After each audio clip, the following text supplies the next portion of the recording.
पुजारी अभी भी मुखिया के घर पर ही मौजूद था। जब निशिर मोलो की आवाज आना बंद हो गई तो सभी लोग एक एक करके घर से बाहर निकले। मुखिया और ठकुराइन भी पुजारी के साथ घर से बाहर निकल आए। मुखिया जी, अब हमें तांत्रिक बाबा को खबर कर देनी चाहिए।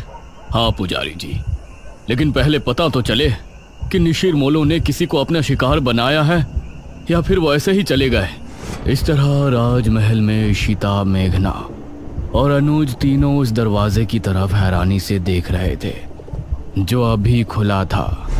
उसके अंदर से काला लबादा पहने कोई बाहर निकला जिसके हाथ में एक अजीब सा दिखने वाला गुड्डा था। कौन? वो कुछ और बोला नहीं और लंबी लंबी भयानक सांसें लेने लगा।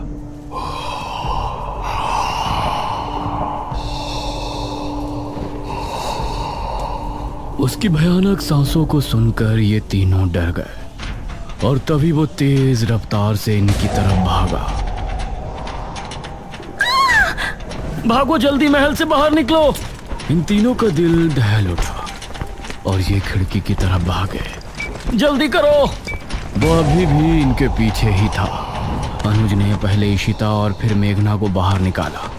वो अनुज तक पहुंचने ही वाला था कि तभी अनुज भी खिड़की से कूद गया।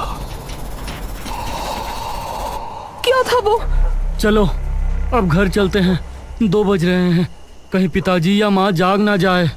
ये तीनों अब गांव की तरफ रवाना हो गए। माँ और पिताजी को इस बारे में बिल्कुल नहीं बताना, ठीक है?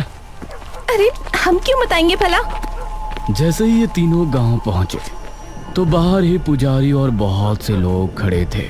अनुज, तुम यहाँ? हमें तो लगा कि तुम तीनों अपने अपने कमरे में सो रहे हो। इतनी रात में तुम तीनों कहाँ से आ रहे हो? वो पिताजी। मुखिया ने मेघना और इशिता की तरफ देखा। तुम दोनों कहाँ गई थी अनुज के साथ? जी माफ कर दीजिए अंकल, हम दोनों का घूमने का मन हो रहा था। तो दिन में घूमने चले जाते, रात में बिना बताए जाने की क्या जरूरत थी? माफ कीजिए पिताजी, मैं ही इन दोनों को ले गया था, लेकिन आप सब लोग यहाँ बाहर इकट्ठा होकर क्या कर रहे हैं? अनुज ने बात को बदलते हुए कहा। आज गांव में निशिर मोलो आए थे, सभी उनकी आवाज सुनकर ही खौफ में थे। क्या निशिर मोलो? ये निशिर मोलो कौन है? 4 कथई लबादे वाले शख्स जो अपने कंधों पर एक ताबूत उठाए रात के समय गांव में घूमते हैं। उनकी आंखें लाल चमक रही होती हैं। रात के समय गांव में घूमते हैं। उस समय अगर वो किसी को देख लेते हैं या कोई उन्हें एक बार देख लेता है तो वो उसे अपने साथ ले जाते हैं। सभी गांव के लोग तो अपने अपने घरों में थे, लेकिन वो लोग संपत और कप्ता को ले गए। वो बाहर ही जुआ खेल रहे थे। अनुज, इशिता और मेघना तीनों ही ये सुनकर चौंक पड़े। पिताजी, लेकिन इससे पहले तो ऐसा गांव में कुछ भी नहीं हुआ, न ही आपने मुझे कभी इसके बारे में बताया। ये 400 साल पहले की बात है बेटा, हमारे महाराज के समय की बात। लेकिन उस समय किसी तरह उनको रोक दिया गया था, लेकिन अब अचानक वो कैसे जाग उठे, ये तो बात समझ के बाहर है। मुखिया जी, अब कल सुबह ही तांत्रिक महाराज से मिलने के लिए निकलेंगे। फिलहाल सभी लोग अपने अपने घरों को जाएं और निशिर मोलो से सावधान रहें। ये सुनकर सभी गांव के लोग अपने अपने घरों को चले गए, लेकिन अब सभी के दिल में अजीब सा डर बैठ गया था। इशिता और मेघना भी अपने कमरे में पहुंची। ये तो बहुत बड़ी गड़बड़ हो गई। हम लोग तो यहाँ पर मृत्युंजय अमृत के लिए आए थे और यहाँ तो राजमहल निशिर मोलो पता नहीं क्या क्या सुनने में आ रहा है। ये लोग अब हमें मृत्युंजय अमृत तक लेकर भी जाएंगे या नहीं? अरे तुझे दिख नहीं रहा यहाँ कितनी प्रॉब्लम है? हम दोनों सुबह यहाँ से जा रहे हैं बस। नहीं, मैं नहीं जा सकती। लेकिन क्यों? वो मृत्युंजय अमृत। इतना कहकर मेघना ने आगे कुछ नहीं कहा। आपने बिना सोचे समझे उन दोनों लड़कियों को घर में जगह क्यों दे दी? देखा ना अब क्या हुआ। ठकुराइन, वो लड़कियां तो अनजान हैं, लेकिन अनुज को तो सब कुछ पता है ना। वो उनको लेकर रात में निकल गया, इसमें हम उनको दोषी नहीं ठहरा सकते। उनको लेकर जाने वाला तो हमारा ही बेटा है ना। कुछ ही देर में सभी एक एक करके सो गए।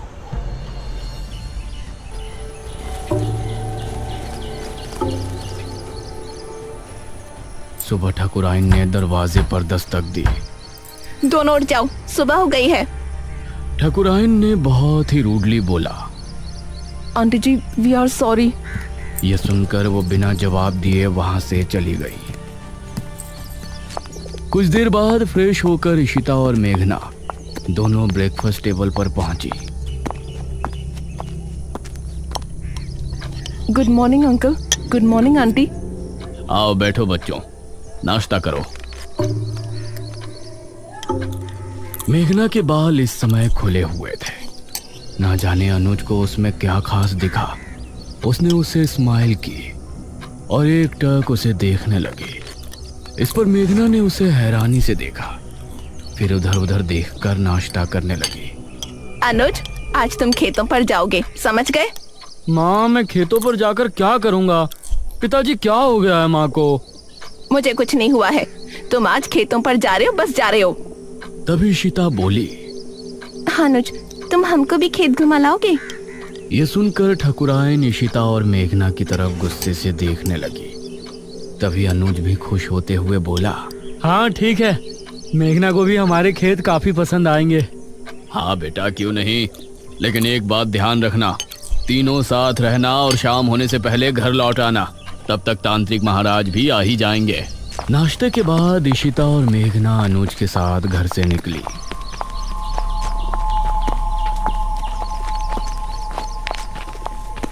तुम अंकल आंटी के सामने मुझे ऐसे क्यों घूर रहे थे? तुम सच में शहर से ही हो ना? क्यों, कोई शक है? शहर की लड़की होती तो अब तक समझ जाती कि मैं उस पर लाइन मार रहा हूँ। वो मतलब स्लिप हो रहा हूँ। अनुज, उसे ऐसे मजाक बिल्कुल पसंद नहीं। ओ अच्छा अच्छा ठीक है, सॉरी, लेकिन वो मजाक नहीं था।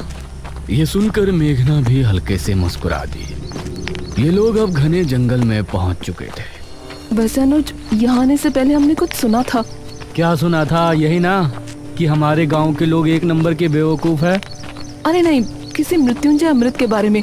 कहा जाता है कि उसको पीने से बड़े से बड़ा रोग दूर हो जाता है। ये सुनकर अनुज ने इशिता और मेघना दोनों को घूर कर देखा। तो तुम लोग यहाँ मृत्युंजय अमृत की तलाश में आई हो? नहीं, वैसे वो झूठ नहीं तो सीधा बोलना था ना। बेकार में राजमहल जाकर मुझे भी माँ से डांट पड़वा दी। वो हमें लगा था कि सीधे उसके बारे में पूछने से तुम कुछ गलत समझोगे। वैसे ये इशिता पूछती तो लगता, लेकिन तुम पूछती तो नहीं लगता। ये कहकर अनुज मुस्कुराने लगा और इस बार मेघना के चेहरे पर भी मुस्कान छलक आई। तो क्या तुम हमें उसके बारे में बता सकते हो? उसकी कहानी बहुत ही अजीब है, मुझे पूरी नहीं पता। तो बताओ ना, मुझे सुनना है। जितनी पता है उतनी बता दो।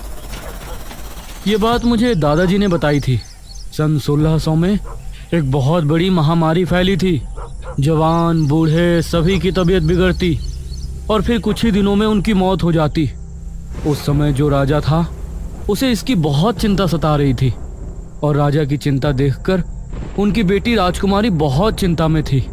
जब ठीक 4 साल उस महामारी को गुजर गए तो राजकुमारी रहस्यमय तरीके से गायब हो गई। गायब? वो कैसे? वो कहीं चली गई थी। राजा ने उन्हें बहुत ढूंढा, लेकिन वो कहीं नहीं मिली। उसके बाद ठीक 1 साल 1 महीने बाद राजकुमारी लौटी और अपने साथ वो एक बीज लेकर आई थी। महाराज ने उनसे सवाल किया कि कहाँ थी, तो उसने कोई जवाब नहीं दिया। उसके बाद उस बीज को बोया गया और उससे ये बरगद का पेड़ उगा और इस बरगद के पेड़ से ये मृत्युंजय अमृत, इसको पीने से राज्य में आई महामारी खत्म हो गई। लेकिन कुछ समय बाद ही राज्य पर बहुत बड़ा संकट आया। कैसा संकट? और ये निशिरमोलो जिसके बारे में गांव के लोग बातें कर रहे हैं, उनकी क्या कहानी है? उसका तो मुझे भी नहीं पता। फिलहाल तुम वो देखो। उसने सामने की तरफ उंगली पॉइंट की। कुछ ही दूर पर सामने था एक हरा भरा बरगद का पेड़। उसे देखते ही मेघना हैरान रह गई। ये वही पेड़ था जो उसे सपने में दिखाई देता था और अब उसका वो सवाल और भी गहरा हो गया था कि ये पेड़ उसको सपने में क्यों दिखाई देता है। ओह माय गॉड, ये पेड़ तो बहुत बड़ा है। यही मृत्युंजय अमृत का पेड़ है। हाँ, और क्या? लेकिन इससे तो अमृत टपक ही नहीं रहा। वो अमृत तो सिर्फ पूर्णमासी और एकादशी की रात ही कुछ देर के लिए टपकता है। हर समय थोड़ी ना वो गिरता रहेगा। ओह, तो ये बात है। हाँ, अगर तुमको उसे देखना है तो तुम लोग पूर्णमासी तक यहाँ रुक जाओ। ये कहकर अनुज मुस्कुराया। मुझे मेघना के साथ थोड़ा और समय बिताने का भी बहाना मिल जाएगा। हम रुक तो सकते हैं, फिलहाल आप अपनी मम्मी जी को समझाओ। तुमने देखा नहीं सुबह कितना गुस्सा थी वो हमसे। उनका बस चलता तो वो हमें तभी घर से निकाल देती। अरे माँ है ना, तो फिक्र तो होगी ही, लेकिन बेफिक्र रहो, मेरे आगे कोई नहीं बोलता। तुम लोग बेझिझक यहाँ रुक सकते हो। हाँ ठीक है, वैसे भी हम लोग मृत्युंजय अमृत देखने से पहले तो नहीं जा सकते। लेकिन वो आदमी जो हमें राजमहल में नजर आया था, वो कौन था? इस पर अनुज ने मेघना से नजरें मिलाई। पागल। पागल? What do you mean? देखो, उस वक्त उसे देखकर तो मैं भी डर गया था, लेकिन अब सोचता हूँ कि कोई पागल ही होगा जो बेचारा उस राजमहल में सो रहा होगा। हमने उसकी नींद खराब कर दी तो उसी वजह से हमारे पीछे भागा होगा। मेघना को इस बात में सहमति नहीं नजर आई। वो कोई पागल तो हो नहीं सकता। उसका पहनावा भी आज के टाइम का नहीं लग रहा था। इशिता ने पेड़ की कुछ फोटो खींची और ये लोग खेतों पर पहुंचे। ये काफी देर तक साथ घूमे और इनके बीच बातें भी खूब हुई। अनुज की बातें अब मेघना को भी अच्छी लगने लगी थी, लेकिन वो अपने सपने और इस गांव के रहस्यों के बारे में ज्यादा सोच रही थी। शाम होने से पहले ये तीनों गांव वापस पहुंच गए।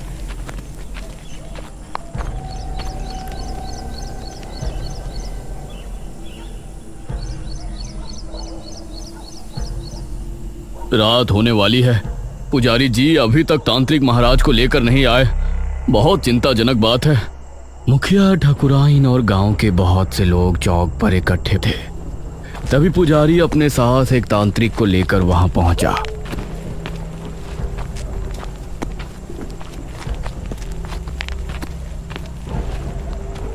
प्रणाम बाबा। प्रणाम। तांत्रिक महाराज नहीं आए? तांत्रिक महाराज शाम से ध्यान मग्न बैठे हैं। वो सुबह सूरज निकलने से पहले नहीं उठ सकते, इसलिए मैं उनकी जगह यहाँ आया हूँ। आप निशिर मोलो के बारे में सब जानते हैं ना? चिंता ना करें, तांत्रिक महाराज का आशीर्वाद हमारे साथ है। हम आपकी समस्या का निवारण करने की पूरी कोशिश करेंगे।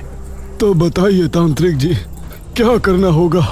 हम पूरी रात जाग कर एक अनुष्ठान करेंगे जो कि गांव के चौक पर होगा।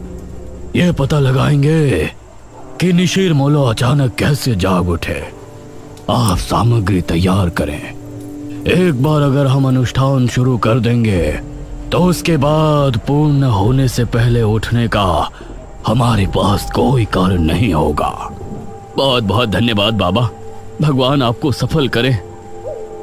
इशिता ने चुपके से मेघना से कहा, ये लोग सच में बेवकूफ है या मुझे ऐसा लग रहा है? ये तू क्या कह रही है? और क्या, वो आदमी गायब हुए हैं, उसके पीछे कोई और वजह भी तो हो सकती है। जरूरी है कि उन्हें किसी भूत नहीं उठाया हो। निशिर मोलो, चुप कर। कुछ ही देर में अनुष्ठान की पूरी तैयारी हो गई। एक अग्निकुंड, एक कपाल और एक नर हथहड्डी। उसके आसपास 4 धूप बत्तियों से धुआं निकलकर वातावरण को शुद्ध कर रहा था। आप सभी अपने अपने घरों में जाएं और अनुष्ठान के सफल होने की प्रार्थना करें। हवा फिर से तेज हो गई थी। चौक पर सिर्फ तांत्रिक और पुजारी नजर आ रहे थे। मेघना और इशिता खिड़की से तांत्रिक को देख रहे थे। मुखिया, अनुज और ठाकुराइन सोफे पर बैठे थे। अरे मेघना, क्या कर रही हो वहाँ? आकर बैठो ना, कुछ नहीं होने वाला इन लोगों से। अनुज, तुम खुद किसी को नहीं मानते तो मानने वाले का मजाक भी मत बनाओ। अभी ये लोग बातें कर ही रहे होते हैं कि तभी भारी कदमों के साथ 4 निशिर मोलों की आवाज जैसे ही गूंजना शुरू हुई, गांव के सभी लोगों का दिल बुरी तरह से दहल गया।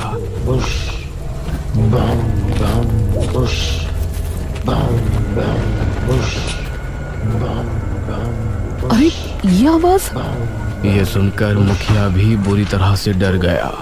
जल्दी से सभी खिड़की दरवाजे बंद कर दो, कोई बाहर नहीं झांकेगा।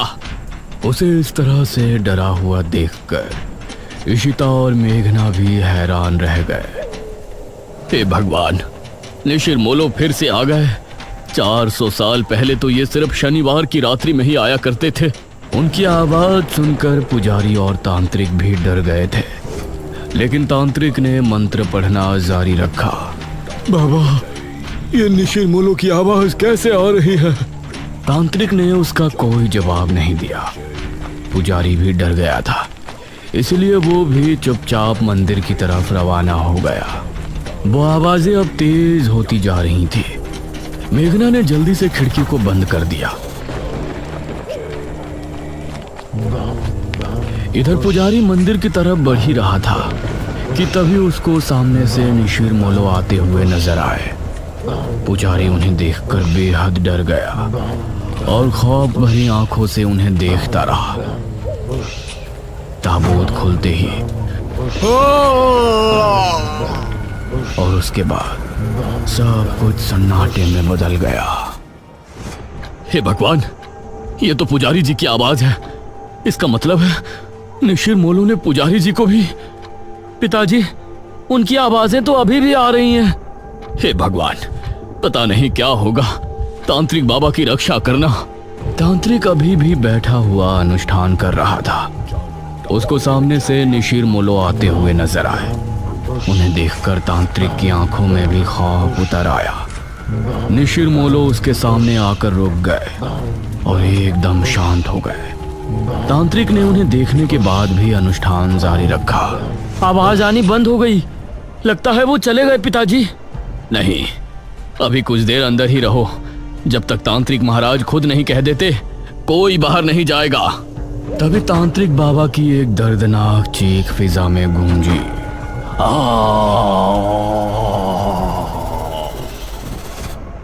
हे भगवान, ये तो तांत्रिक बाबा की आवाज है।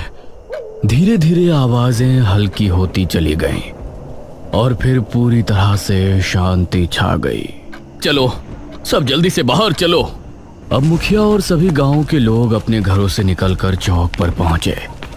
वहां उन्होंने देखा कि तांत्रिक बाबा किसी मिट्टी के पुतले के जैसे जमे बैठे हैं। उनकी आंखें और मुंह पूरी तरह से फटा हुआ है। तांत्रिक बाबा! अगले ही पल उनका शरीर धीरे धीरे गायब हो गया। ये भयानक मंजर देखकर सभी के डर के मारे चीख निकल गई। निशिर मोलो पुजारी जी को ले गए और तांत्रिक बाबा का अंत कर दिया। इसका मतलब वो सिर्फ ये अनुष्ठान रोकने आए थे। पिताजी, अब निशिर मोलो से हमें कौन बचाएगा? अब तो तांत्रिक महाराज को ही आना होगा, वही कुछ कर सकते हैं। इशिता और मेघना तांत्रिक की मौत देखकर बहुत डर गई थी। दूसरी तरफ गुफा में बैठे बड़े तांत्रिक ने अचानक से अपनी आंखें खोली। उनके चेहरे पर चिंता की लकीरें साफ नजर आ रही थी। निशिर मोलो का ये रूप, उसने हमारे शिष्य का भी अंत कर दिया। अब हमें खुद वहां जाना होगा, वरना प्रलय आ जाएगा। उस रात जब मेघना सो रही थी तो उसे एक सपना आया। वो एक राजकुमारी वाली वेशभूषा में एक सुनसान जंगली इलाके में घूम रही है। दूर दूर तक कोई नजर नहीं आ रहा है। तभी कोई पीछे से उसके कंधे पर हाथ रखता है। मेघना चौंकते हुए पीछे मुड़कर देखती है और उसके मुंह से चीख निकल जाती है। उसे देखकर वो चीखती हुई नींद से जाग उठती है।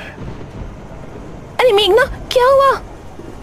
मृत्युंजय अमृत क्या है ये तो हमने जान लिया, लेकिन निशिर मोलो कौन है और मेघना का इन सब से क्या संबंध है? वो कौन सा खौफनाक रहस्य है जिसकी वजह से गांव के लोग पहले भी खौफ में थे और आज भी है? इन सभी सवालों के जवाब जानने के लिए हमारे साथ बने रहिए निशिर मोलो के तीसरे भाग में।